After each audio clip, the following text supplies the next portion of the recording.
And people were calling up and going, "No, what about Drive by the Cars?" He was going, "Drive by the Cars, very good." And it was like things like, you know what I mean, things like something T and that. And I wanted to phone up and go, "Hello, Miss Miles. Yeah. What about Spandau Valley Golfy?" Just me. And I was just like, we tried. I was just about 30 quid just to get on and do something stupid. How pathetic. And they wouldn't even let us on. What were the others? It's a good game, that. Well, oh God. Phone in if you've got any amusing puns on songs and golf. Yeah, please. what did you say? What was it? A Spandau Valley Golfy. Yeah, do you like that one? It's a good little game. Yeah, you're thinking of what you're doing, Carl. What you're thinking on the radio. That's what you're doing. It's a first. You're actually broadcasting thinking. Can we just be quiet and just listen to Carl think? Yeah. Oh. Anything? Got anything there? Any golfing puns? You know, some people say, Carl, it's impossible to catch yourself not thinking. Now, I reckon if there's one man in the world... Hole in my shoe, that fella in the young ones. Hole. And there's one on a golf course. He's got a little... Has he got a little cold as well? Because you're... Yeah, well, I was telling Steve before I went on the tube last Saturday night. Yeah. Kills me.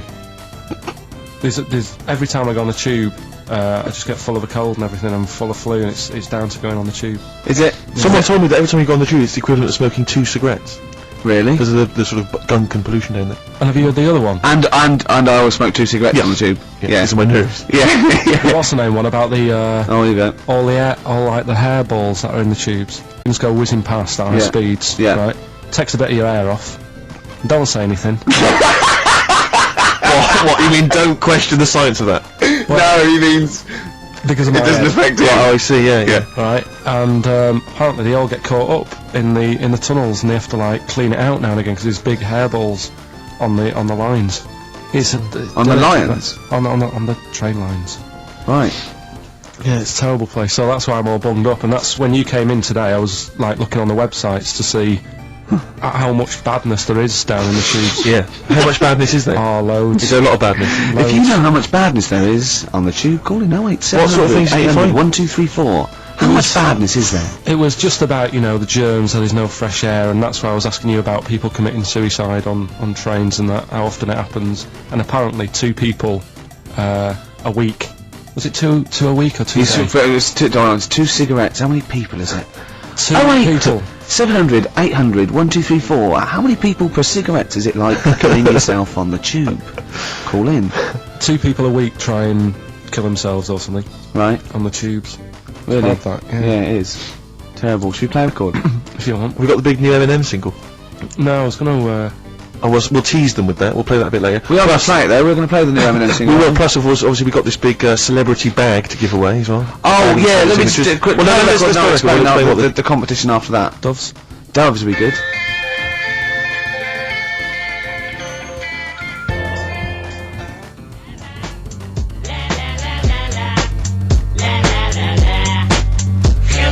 Eminem, Without Me, on XFM 104.9.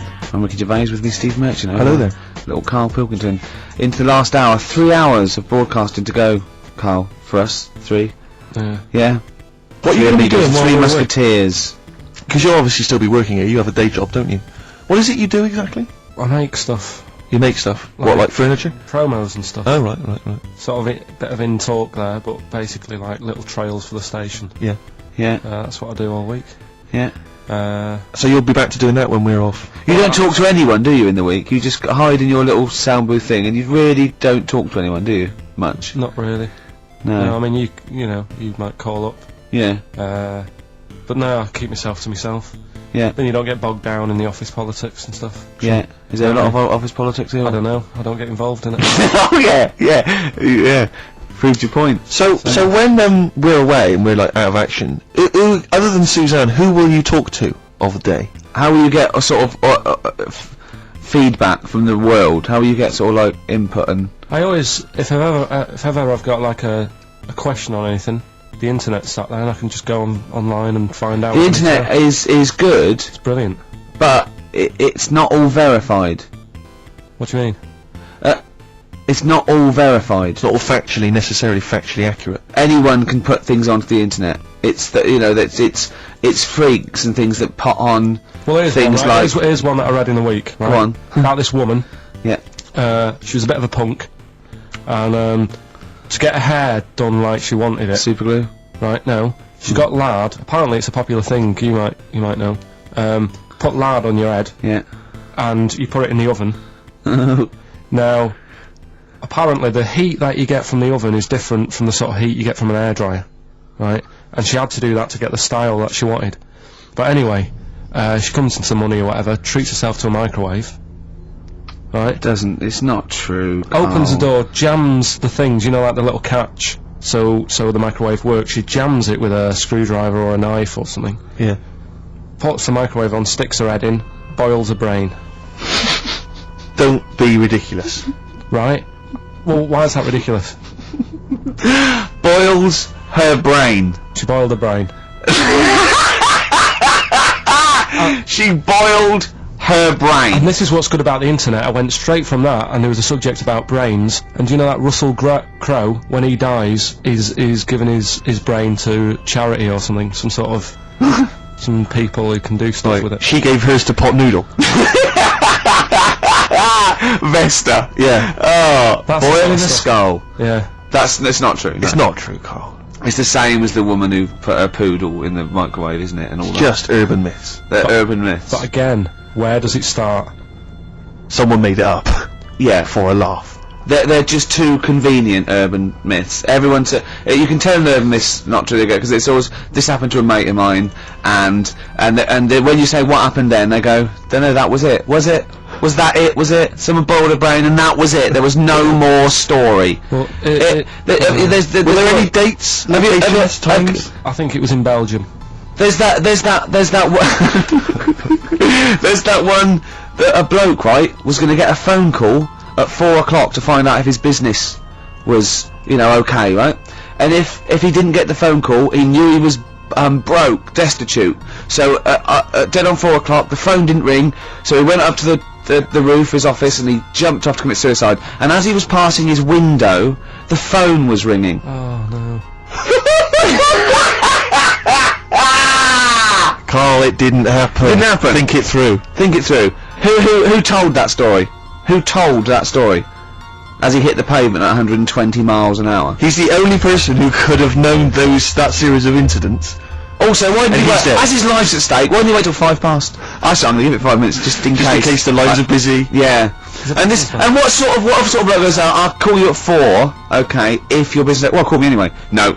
If I don't call exactly 4, then no, you commit suicide. Commit suicide. I would, because if I don't call at 4, that's the end of it. Well, call me anyway. No, that's not the way I work. Why can't you just call me and tell me the other way? Well, I'm telling you how I do it. If you're bust, I don't call. Can't you just call to verify in case something goes wrong? What if it's engaged? It won't be engaged. Just commit suicide at 4, please. It didn't happen, Carl. The other one, right? A bloke, right? He's on a train station, and I'll tell you how I heard it. He's waiting for a cruise station, whatever, and he shits himself. As you do. And so he goes, oh, my train's in 5 minutes, so he runs across to Millets and goes, quick, Levi's 36. The bloke just puts it in a bag, he runs onto the train, he goes into the toilet, takes his trousers and pants off. His soiled Yes. pants. Throws them out of the window. I won't be needing those again. Cleans himself off, open the bags, it's a jacket! Oh. No, it didn't happen, Carl!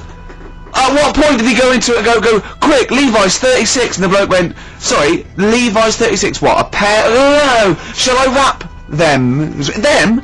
It, shall I wrap? Just wrap, whatever it is.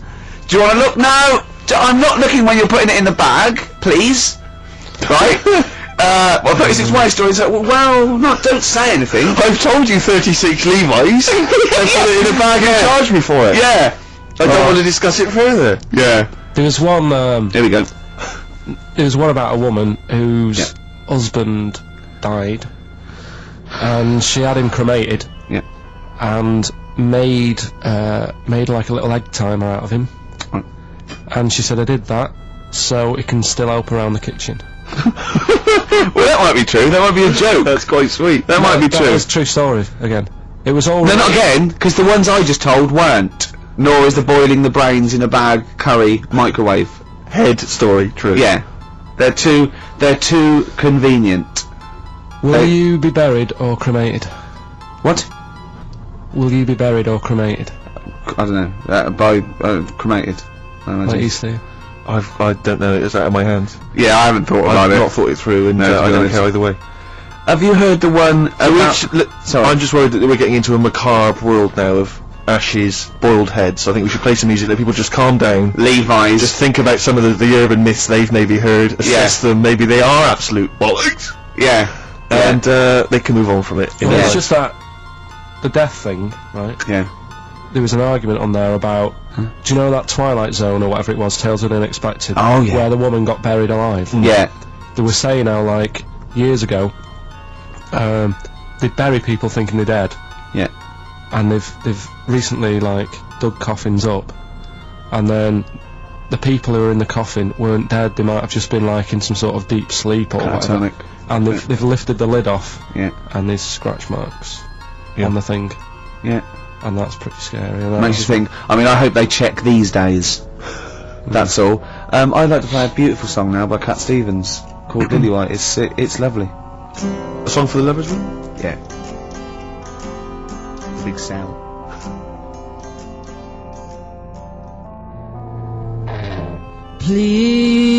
Please. Cooper Temple Clause there. Who needs enemies on XFM 104.9? Well, it's competition time. If you want that celebrity endorsed bag from the BAFTAs, Jane had a good idea. Go on. She thinks we should revive sort of swap shop because a I love competition. Swap Shop, I think it's a great game. It's great. It was great, right? But a competition or just saying why you need it, right? This way, you know, it's how much you can give, and I think it should be right. What will endorse Carl's life? A theme of the season, I suppose. We're ending a season now of this show, aren't we? And one of the big themes is really develop Carl, enhance Carl. Rejuvenate him in some way. What do you think Carl would want? Have you got something he'd love? It can be battling tops, you know, and you've got to say why he'd love your old battling tops. It can be a book. Sorry, what's a battling top? Was this something you used to take to school, like with your hoop? No, it was a little And your game. baked potato. It was in the wrist action. And Go on. it was like little tops, right? You'd have 4 players, right? And you'd wind it around like cotton, right? And hold a little. I'm getting excited thinking about I it. don't know what you're talking about. No, I know. I'm getting overexcited. It was just battling. Was this something that... And you pull it, yeah, I've had and it one. goes mad. Don't yeah. send one of them. I've had one. Don't give any clues. It can be some educational. It can be some personal to you that you think you might enhance. So the competition is basically if you want that bag. So let's just explain what the bag is. It's one of these sort of cardboard giveaway bags that we got at the BAFTAs. It's got a nice big picture of the BAFTA logo. We got it signed by Graham Norton, Angus Dayton, Alan Davis, Jamie Theakston, Paul Whitehouse, Helen Baxendale, Steve, Phil Mitchell, McFadden, Simon Pegg, Steve Wright, obviously the 3 of us. And you know, it's just a nice little sort of, you know, if you like kind of autographs, or if you're an autograph hunter or whatever else, or you just like the bag. Or you like the show, You know, or you want then, a little piece of Carl, a bit- or you a want bit to of history. give Carl something, a bit of yourself, or Exactly. to enhance his So life. let's get it really. straight. So it's something that you have. It doesn't have to be very expensive. It doesn't have to No. be necessarily a worthy thing. Something that you've made. Carl has to go. I want that. Something that enhances Carl's life in some way. Something that will make his life a little bit more special, a little bit better. Yeah. And this is a write or email only. We don't want your phone calls on this because we're just too So lazy. what can make Carl's life a little bit more special? And we'll give it away next week. So you've got a week to email or write in with your suggestions about what it is that you'd want to swap for this this celebrity band. Is it carl@xfm.co.uk? Yeah. Or you can write XFM, PO Box 1049, London, WC2 H7XX. Yeah. Give them out again, Rick. Sorry, you ought to maybe mention something like, you know, Gervais bag. Oh, I think Carl Swap Shop. Carl Swap Shop. Or, Well, let's not confuse it. well, it's just good to have a good name. Okay. What are you thinking? Is this going to take as long Is as this the thinking golfing on radio comes? again? Is this thinking on radio again? Alright, we'll just do So that. hang on, it can't just be Carl at XFM. Is it not Carl.Pilkington? Yeah, with a K. But the thing is, why are they emailing me? Because I'm not taking any bribes. They've got to send the stuff in. People send some and you send 99 back. No, also, oh yeah, I see what you mean. Yeah. Never. They just email or write in a suggestion. Make sure that you mention who you are if you're emailing, and leave a telephone number as well. We need a telephone number. We've got to call you back. Let me give you an example. I like the bag. I want the bag, right? I think this would enhance Carl's life because I am sending a Feng Shui book. Something like that. You know what I mean? I am sending Carl a teddy bear. You have to explain why, though. Obviously, we can. Why you think it isn't, you know? This is getting so much more complicated than it needs to. I'm bored with it. It was such an easy idea. Throw the bag. Well, burn the bag. Give me addresses again, the Rick. bag. Okay. It's XFM PO Box 1049. That's easy to remember. London WC2 H7XX. And the email? I can't remember. carl.pilkington@xfm.co.uk with a K. With a K. Alright, well done. Yeah. Man alive, that was exhausting. I'll tell you what, Carl, what would you like? What would you like? I really don't know. I honest to God, I can't help anyone out here. No. You just see something you like when you see it. Well, there might be something out there that I don't know about, and yet it is. I'm sure there is. Do you know I'm sure there's something out there you don't know There's about. things in this room you don't. No, but Okay, look, we played it before once, and I know you were a child. Yeah, I love I'm a this. big fan of this. This is from Amy Mann's album Bachelor No. 2, and this is Red Vines.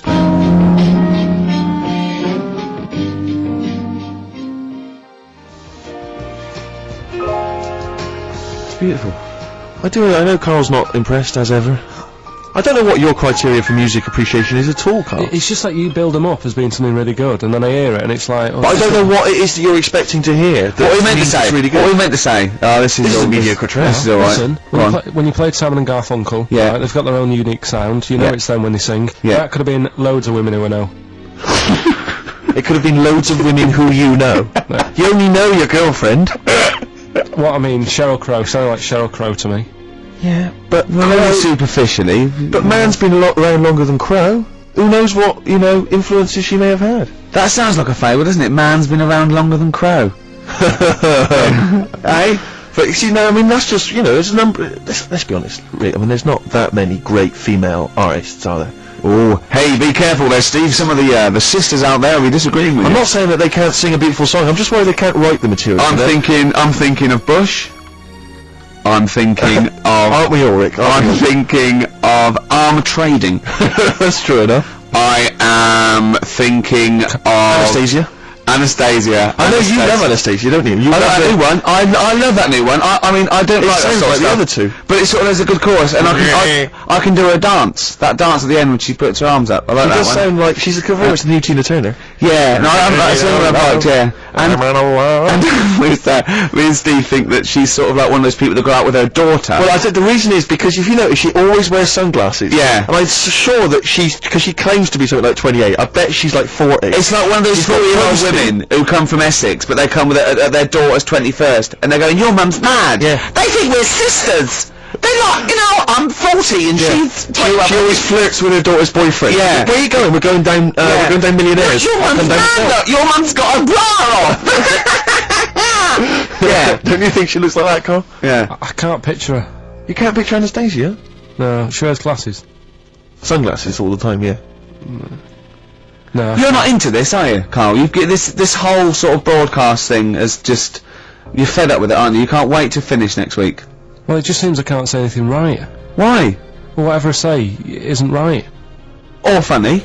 No, but do you know what I mean? What? Because what are you upset about? Well, I laughed at the urban myth, it not being true. Mhm. Yeah.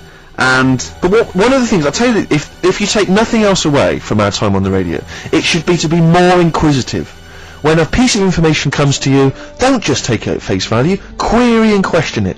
That is what has made Ricky Gervais one of the premier thinkers in this country. He will not accept anything on face value. He queries everything. Anastasia, she looks glamorous and wait a minute, those glasses, what do they suggest? Actually, she's 40, I'm not going to buy her records. And that's that's libelous. That's potentially libelous. So, hang on a minute. Roy Orbison then, was he starting to look old?